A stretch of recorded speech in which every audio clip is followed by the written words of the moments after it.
Hello everyone. So students, कल हमने पढ़ा था रेट ऑफ रिएक्शन क्या होता है। आज का जो हमारा टॉपिक है वो है average rate and instantaneous rate. कल हमने जो रेट ऑफ रिएक्शन देखा था उसमें हमने देखा था कि रेट ऑफ रिएक्शन का मतलब ये क्या होता है, speed of reaction. Speed of reaction का मतलब हम उसको कैसे एक्सप्रेस कर रहे थे।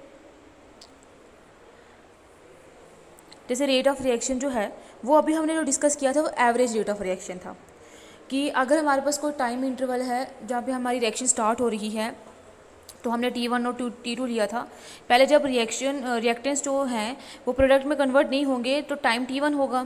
फिर जब आस्ता आस्ता जब रिएक्टेंट कंज्यूम होते जाएंगे तो वो प्रोडक्ट बनाते जाएंगे तो टाइम T2 में जो रिएक्टेंट की कंसनट्रेशन होगी वो अलग होगी और जो प्रोडक्ट होगा उसकी कंसनट्रेशन अलग होगी। मतलब रिएक्टेंट्स जो हैं उनकी कंसनट्रेशन डिक्रीज़ होगी और जो प्रोडक्ट की कंसनट्रेशन क्या होगी, इंक्रीज़ होगी। सो रेट को हम कैसे डिफाइन कर रहे थे, change in concentration upon time interval. ये था क्या, रेट ऑफ रिएक्शन।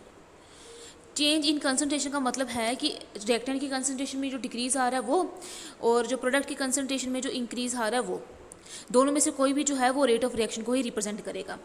अगर हम डेल्टा एक्स लेते हैं कि डेल्टा एक्स जो है वो रिप्रेजेंट कर रहा है चेंज इन कंसनट्रेशन को और डेल्टा टी जो है वो रिप्रेजेंट कर रहा है टाइम चेंज को, कि टाइम इंटरवल कितना है कि जिसकी वजह से ये जो कंसनट्रेशन में चेंज आ रहा है, तो रेट ऑफ रिएक्शन क्या आ जाएगा, delta X upon delta T. So अभी जो हमने जितनी भी जो रिएक्शन पढ़ी है वो एवरेज रेट ऑफ रिएक्शन पढ़ी है। एवरेज रेट का मतलब ये है कि जब हम कोई रिएक्टेंस जो है वो प्रोडक्ट में कन्वर्ट हो रहे हैं, ठीक है, तो टाइम T1 में रिएक्टेंट्स की जो कंसनट्रेशन होगी वो R1 होगी और टाइम T2 में जो रिएक्टेंट्स की कंसनट्रेशन होगी वो R2 होगी। वैसे ही टाइम T1 में जो प्रोडक्ट की कंसनट्रेशन P1 होगी और रिएक्टेंट्स की कंसनट्रेशन P1 होगी और प्रोडक्ट की कंसनट्रेशन P2 होगी। सो ये जो कंसनट्रेशन है तो ज़रूरी नहीं है कि हर एक टाइम पे हर एक सेकंड में जब ये कंसनट्रेशन चेंज होगी, रिएक्टेंट्स जब प्रोडक्ट में कन्वर्ट होंगे तो रिएक्टेंट की कंसनट्रेशन डिक्रीज़ होगी और प्रोडक्ट की कंसनट्रेशन इंक्रीज़ होगी। तो ज़रूरी नहीं है कि एक टाइम पे जितनी कंसनट्रेशन डिक्रीज़ हुई है उतनी कंसनट्रेशन इंक्रीज़ भी हो, डिक्रीज़ होती रहे हर एक सेकेंड में। तो ये कभी कंसनट्रेशन इंक्रीज़ हो, ज़्यादा इंक्रीज़ होगी, कभी कम इंक्रीज़ होगी, या फिर कभी ज़्यादा डिक्रीज़ होगा या फिर कभी कम डिक्रीज़ होगा। तो ये जो है इसीलिए हम क्या करते हैं, रेट ऑफ रिएक्शन जो है वो एवरेज रेट ऑफ रिएक्शन लिखते हैं। So average rate of reaction किसके बराबर होता है, चेंज इन कंसनट्रेशन अपॉन टाइम इंटरवल। अब अगर हम देखें, कल हमने जनरल रिएक्शंस करी थी जिसमें रिएक्टेंस जो है वो 1 मोल लिया था और 1 मोल रिएक्टेंस जो है वो 1 मोल प्रोडक्ट में कन्वर्ट हो रहा था। लेकिन कुछ ऐसी रिएक्शंस भी होती हैं जिसमें क्या होता है, स्टाइकोमेट्रिक कोफिशिएंट्स आते हैं रिएक्टेंट्स और प्रोडक्ट्स के। स्टाइकोमेट्रिक कोफिशिएंट का मतलब एक से ज़्यादा मोल्स जो हैं जब इन्वॉल्व होते हैं। जैसे हम कोई अगर रिएक्शन लेते हैं कि नाइट्रोजन जो है वो हाइड्रोजन के साथ रिएक्ट करता है और क्या बनाता है, अमोनिया बना देता है, NH3 बना देता है। सो जब हम रिएक्शन को बैलेंस करेंगे तो बैलेंस क्या आएगा, यहाँ पे NH3 है, हाइड्रोजन यहाँ पे 3 है, यहाँ पे 2 थे, तो यहाँ पे हमने 3 लगा दिया। अब 3 × 2 हाइड्रोजन कितने होंगे, 6। और अब नाइट्रोजन यहाँ पे 3 है, यहाँ पे हम 2 लगा देंगे। अब कितने हो गए, नाइट्रोजन में 2 हो गए और हाइड्रोजन में क्या हो गए, 3 × 2 6। अब इस रिएक्शन में क्या पता चल रहा है कि 1 मोल नाइट्रोजन के कंबाइन कर रहे हैं 3 मोल ऑफ हाइड्रोजन के साथ और 2 मोल बना रहे हैं अमोनिया के। इस रिएक्शन से हमें ये पता चल रहा है कि क्या हो गया कि 1 मोल जो है अमोनिया के कंबाइन कर रहे हैं 3 मोल हाइड्रोजन के साथ और क्या बना रहे हैं, 2 मोल क्या बना रहे हैं, अमोनिया बना रहे हैं, ठीक है। सो अब क्या होगा कि जब हम रेट ऑफ रिएक्शन एक्सप्रेस करेंगे, तो रेट ऑफ रिएक्शन हमने क्या बोला था, जब हम रेट ऑफ रिएक्शन एक्सप्रेस करेंगे तो रेट ऑफ रिएक्शन जो है जब एक से ज़्यादा प्रोडक्ट या एक से ज़्यादा रिएक्टेंट्स इन्वॉल्व होंगे तो रेट ऑफ रिएक्शन हम किसी भी एक रिएक्टेंट या किसी भी एक प्रोडक्ट की वैल्यू लेके हम रेट ऑफ रिएक्शन को डिफाइन कर सकते हैं, रिप्रेजेंट कर सकते हैं। अब जब रेट ऑफ रिएक्शन, जब हम इस रिएक्टेंट की बात करते हैं नाइट्रोजन की, तो रेट ऑफ रिएक्शन किसके बराबर हो जाएगा, ये रिएक्टेंट्स की कंसंट्रेशन डिक्रीज़ होती है, तो अगर हम चेंज इन कंसंट्रेशन जो रिएक्टेंट की डिक्रीज़ हो रही है उसको रिप्रेजेंट करेंगे डेल्टा N2 से, तो ये आ जाएगी delta N2 upon time interval कितना आ जाएगा, डेल्टा T। और ये क्या आ जाएगा, माइनस में आएगा। माइनस का रिप्रेजेंट कर रहा है, माइनस रिप्रेजेंट कर रहा है किसको, डिक्रीज इन कंसंट्रेशन को। बाकी वो रेट ऑफ रिएक्शन की भी कोई इफेक्ट नहीं करेगा। रेट, इसका मतलब ये नहीं है कि रेट ऑफ रिएक्शन जो है वो माइनस में है, इसका सिर्फ मतलब ये है कि जो रिएक्टेंट्स हैं, जो नाइट्रोजन है, उसकी कंसंट्रेशन डिक्रीज हो रही है।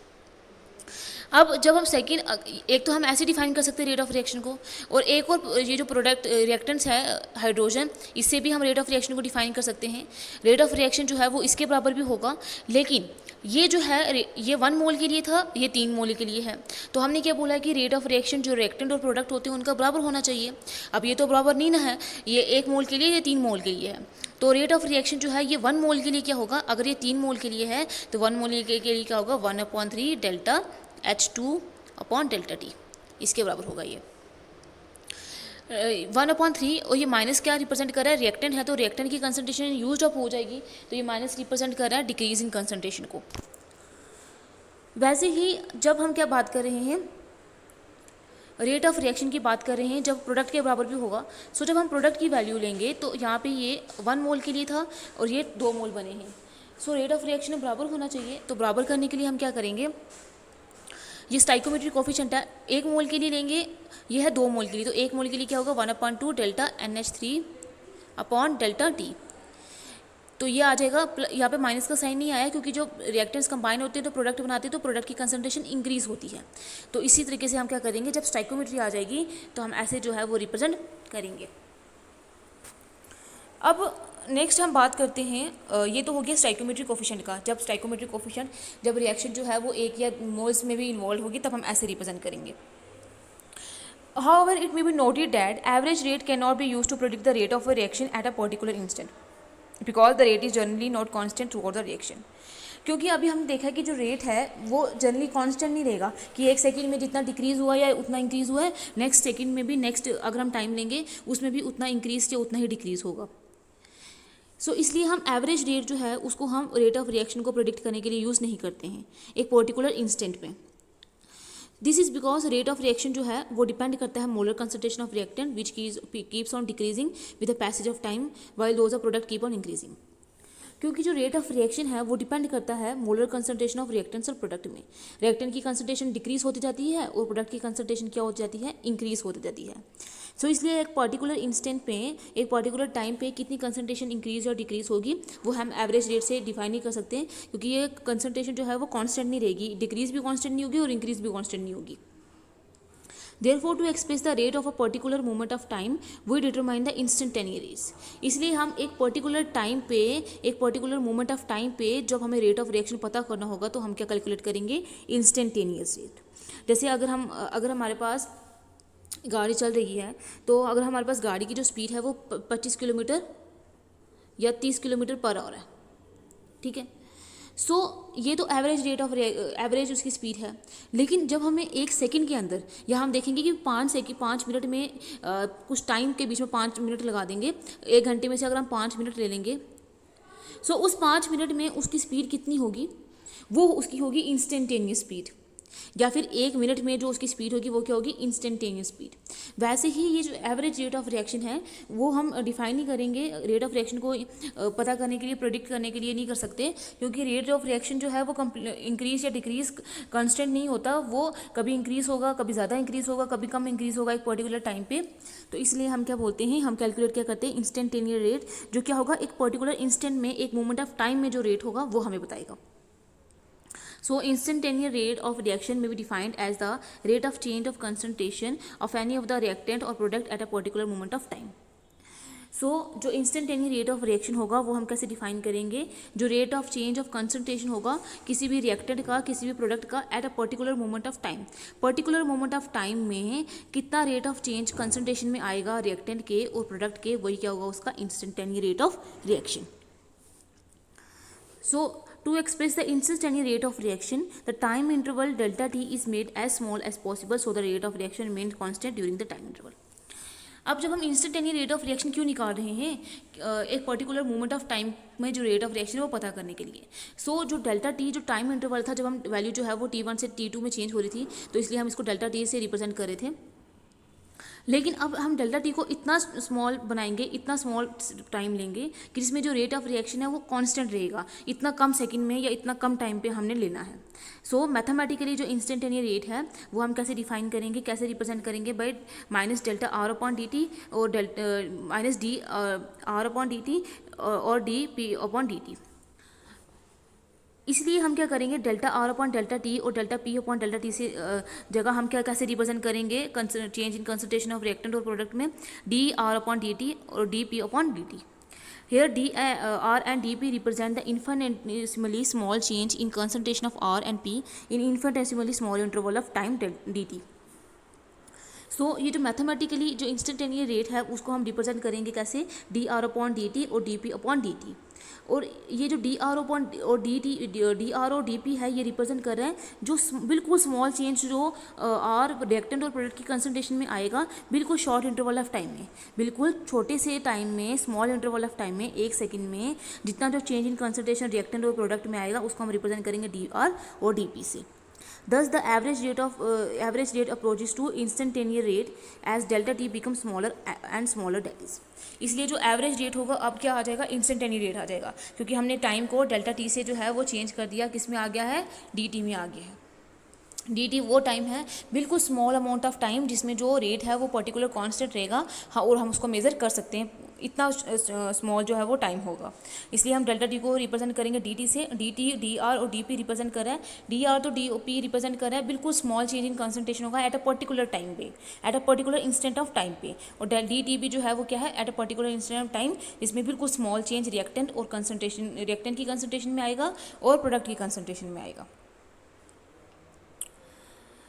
सो अगर हमें रेट ऑफ रिएक्शन को रिप्रेजेंट करना है तो कैसे आएगा, अब जो ये delta R upon delta T minus में था, क्योंकि रिएक्टेंट की कंसंट्रेशन हमेशा डिक्रीज होती है इसलिए हम इसको माइनस से रिप्रेजेंट करते हैं। अब डेल्टा टी जो है वो बिल्कुल डेल्टा टी किसको अप्रोच करेगा, जीरो को, क्योंकि हमने बिल्कुल इंस्टेंटेनियस रेट ऑफ रिएक्शन में बिल्कुल जीरो टाइम लेना है, बिल्कुल इतना कम टाइम लेना है ताकि जो रेट है वो बिल्कुल कॉन्स्टेंट रहे।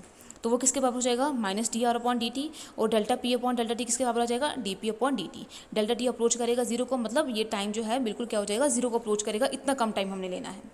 सो rate of instantaneous, or instantaneous का मतलब ये है rate of instantaneous reaction, instantaneous rate of reaction वो किसके बराबर होगा, D R upon D T, क्योंकि ये किसको रिप्रेजेंट कर रहा है, माइनस को ही रिप्रेजेंट कर रहा है, माइनस किसको रिप्रेजेंट कर रहा है, क्योंकि रिएक्टेंट की कंसंट्रेशन डिक्रीज हो रही है। और D R upon D T क्या है, चेंज इन कंसंट्रेशन, बिल्कुल infinitively small change in concentration of reactants, बिल्कुल small change in concentration of reactant upon time interval, time D T का मतलब बिल्कुल small change in time.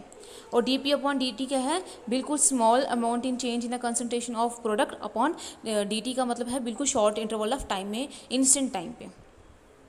In general if D X represent very small, अगर हम generally बात करते हैं, अगर डी एक्स रिप्रेजेंट कर रहा है very small change in concentration of any species, अगर डी एक्स रिप्रेजेंट कर रहा है very small change in concentration of any species, कोई भी small amount of time D T में, then the rate of reaction जो इंस्टेंटेनियस रेट ऑफ रिएक्शन है वो किसके बराबर हो जाएगा, D X upon D T के बराबर हो जाएगा। डी एक्स क्या है, चेंज इन कंसंट्रेशन, अगर हम रिएक्टेंट की लेंगे तो वो डिक्रीज होगा, अगर हम प्रोडक्ट की लेंगे तो वो इंक्रीज होगा, अपॉन डी टी क्या है, बिल्कुल स्मॉल चेंज इन टाइम।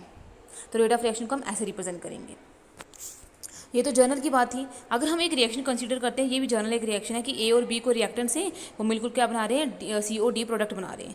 तो हम ये बात करते हैं कि ए के ए मोल्स और बी के बी मोल्स, सी के सी मोल्स मिलकर क्या बना रहे हैं, सी के सी मोल्स और डी के डी मोल्स। जब हमारे पास स्टाइकोमेट्रिक कोफिशिएंट्स इन्वॉल्व होंगे, स्टाइकोमेट्रिक कोफिशिएंट्स क्या होते हैं, न्यूमेरिकल वैल्यू, नंबर्स होते हैं जो हम रिएक्शन को बैलेंस करने के लिए यूज़ करते हैं। सो अगर हम बोलते हैं कि ए के ए मोल्स बी के बी मोल के साथ कंबाइन कर रहे हैं और सी के सी मोल्स और डी के डी मोल्स बना रहे हैं, then the rate of reaction किसके बराबर हो जाएगा। अगर हम 1 मोल के लिए देखेंगे तो 1 मोल के लिए क्या आ जाएगा, D A upon D T आ जाएगा, और माइनस में आएगा क्योंकि रिएक्टेंट की कंसंट्रेशन डिक्रीज होती है। और रेट ऑफ रिएक्शन इन चारों की, अगर हम इन चारों का अगर एक किसी का भी रेट लेंगे तो वो रेट ऑफ रिएक्शन बता देगा हमें। तो अगर हम बात करते हैं ये है किसके लिए, ये जो ए है वो ए मोल्स के लिए, तो 1 मोल के लिए क्या आएगा, माइनस तो लगेगा क्योंकि कंसंट्रेशन इंक्रीज हो रही है, तो 1 अपॉन ए आ जाएगा। वैसे ही जब हम क्या करेंगे, अगर हम बी के टर्म्स में रेट ऑफ रिएक्शन को एक्सप्रेस करेंगे तो D B upon D T, क्योंकि हम इंस्टेंटेनियस रेट को रिप्रेजेंट करें तो ये D B upon D T आ जाएगा। डी बी का मतलब है small change in concentration of the reactant, upon D T का मतलब है in a short interval of time, in a instant of time. So ये रिप्रेजेंट कर रहा है बी मोल से इसकी इन्वॉल्व है, तो बी मोल्स होंगे तो बी आ जाएगा। लेकिन जब हम 1 मोल के लिए करेंगे तो क्या आ जाएगा, 1 अपॉन बी आ जाएगा। तो ये भी माइनस में आएगा क्योंकि ये भी रिएक्टेंट है, इसकी कंसंट्रेशन भी क्या होगी, डिक्रीज होगी। वैसे ही जब हम रेट ऑफ रिएक्शन जो है वो प्रोडक्ट की कंसंट्रेशन में एक्सप्रेस करेंगे तो प्रोडक्ट की कंसंट्रेशन इंक्रीज होगी, तो ये सी के जो सी मोल्स बन रहे हैं, तो सी मोल्स बनेंगे तो क्या आ जाएगा, CdC/dt, और ये ब्रैकेट्स किसको रिप्रेजेंट करती है, कंसंट्रेशन को। तो ये है dC/dt का मतलब है जो स्मॉल इंक्रीज हो रहा है concentration of C upon in a short interval of time. तो ये C मोल्स के लिए, जब हमें 1 मोल्स के लिए निकालेंगे तो क्या आ जाएगा 1/C dC/dt। वैसे ही जब हमारे पास रिएक्टेंट प्रोडक्ट जो है वो D होगा, जब हम D की टर्म्स में रिप्रेजेंट करेंगे तब क्या आएगा, ये D मोल्स के लिए, तो D मोल्स के लिए क्या आएगा dd/dt, और यहाँ पे क्या आ जाएगा D। लेकिन ये D मोल्स के लिए जब हम 1 मोल्स के लिए लेंगे तो क्या आ जाएगा 1/D dB/dt। ये जो D है वो क्या रिप्रेजेंट कर रहा है, increasing concentration of product D और with in a short interval of time dt, और 1/D रिप्रेजेंट कर रहा है 1 मोल के लिए।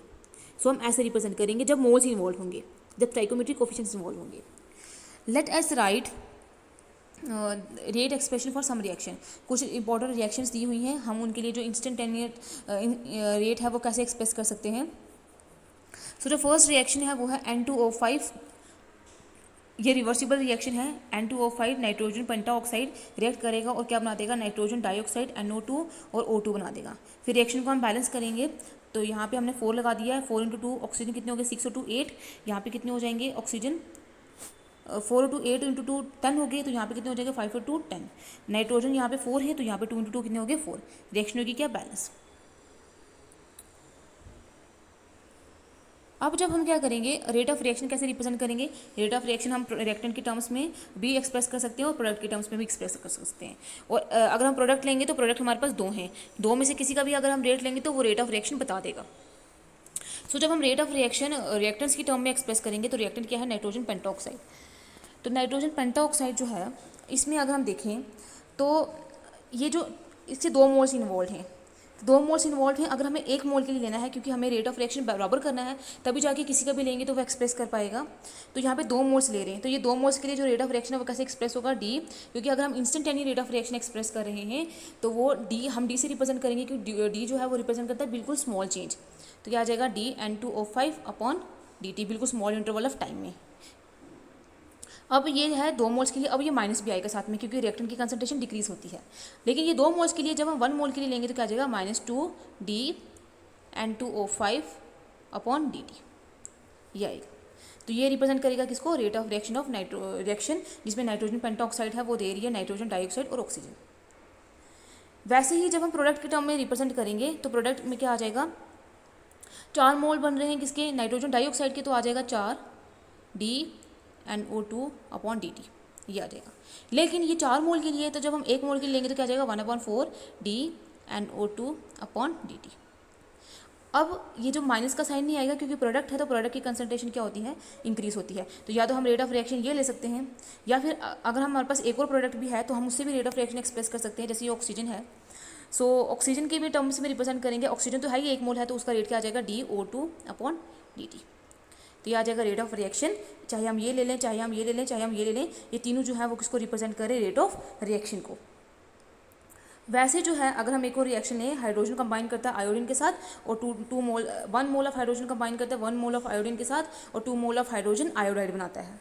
रेट ऑफ रिएक्शन को हम कैसे रिप्रेजेंट करेंगे, इन 2 रिएक्टेंट्स के टर्म में भी एक्सप्रेस कर सकते हैं और प्रोडक्ट के टर्म में भी एक्सप्रेस कर सकते हैं। जब हम रिएक्टेंट के टर्म में अगर दोनों में से एक भी रिएक्टेंट का रेट ऑफ रिएक्शन रेट लेंगे तो वो हमें रेट ऑफ रिएक्शन बता देगा। जैसे अगर हम इसका रेट लेंगे तो क्या आ जाएगा, D instantaneous rate of reaction पढ़ रहे हैं तो स्मॉल चेंज आएगा, small change in concentration of H2 upon क्या आ जाएगा dt का रिप्रेजेंट करा स्मॉल चेंज इन टाइम, क्योंकि इंस्टेंटेनियस रेट क्या होता है, एक पर्टिकुलर इंस्टेंट ऑफ टाइम में जो रेट होता है वही होता है इंस्टेंटेनियस रेट ऑफ रिएक्शन।